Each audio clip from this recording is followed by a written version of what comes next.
Medical marijuana triggers emotional arguments from both sides. There are people that are very much against it. They say it's an illegal drug that should not be allowed here in the Commonwealth. But others say it's a type of medicine that works for them. And they want to be able to treat their pain and their symptoms using it without the fear of going to jail. But because it is still a crime, many people were afraid to go on camera to talk to us about it. But two men did, and they say they're willing to fight for medical marijuana. Bottle after bottle of pills, strong pills. Some pain medication, some muscle relaxants, some vitamins, some blood pressure medicine, sleep aids. This is what Jaime Montalvo's day revolves around. I got on a pill diet, basically. I would wake up in the morning, take a fistful of pills. For lunch, I would have a smaller fistful, and then for dinner, I'd have a large fistful again. This now empty bag is worth thousands of dollars. They're very strong opioids in here.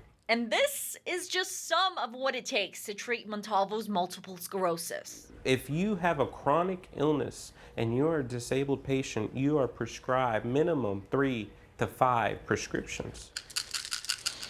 These pills are not Montalvo's. They're Chris Briesman's. This is my pain medicine. This is methadone. It's a 5 milligram pill.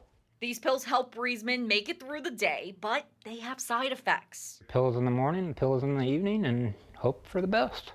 His pain makes it impossible to work, so he spends his day taking things slowly. A few bites of food, some video games, and a small walk with his best friend Louie. Nice, isn't it, Louie? Go on, go play. But this is not how Briesman imagined his life. This is from Whiteman Air Force Base. This is them telling me goodbye. He once had a thriving military career. I worked at Whiteman Air Force Base around the B-2s. A career that was cut short. The bullet went in here.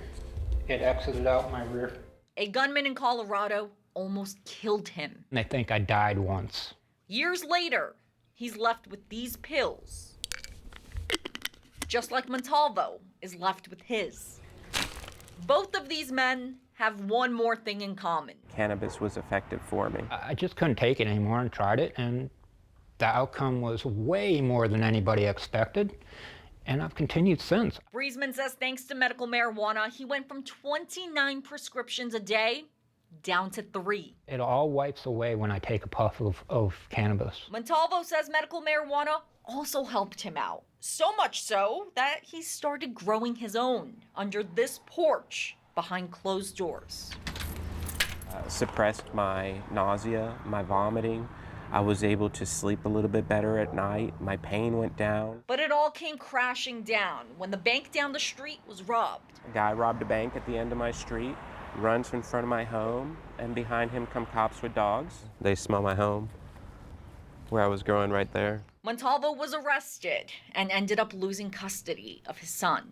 I lost custody for 6 months, and it wasn't for cultivation, it wasn't for possession, it wasn't for trafficking. It was simply testing positive for cannabis. Montalvo now fights in Frankfurt. He started Kentuckians for Medicinal Marijuana and lobbies to make cannabis legal. Briesman is a part of it too, fighting for what he calls his medicine. I just want to pay my taxes on this stuff. I don't want to give my money to a drug dealer.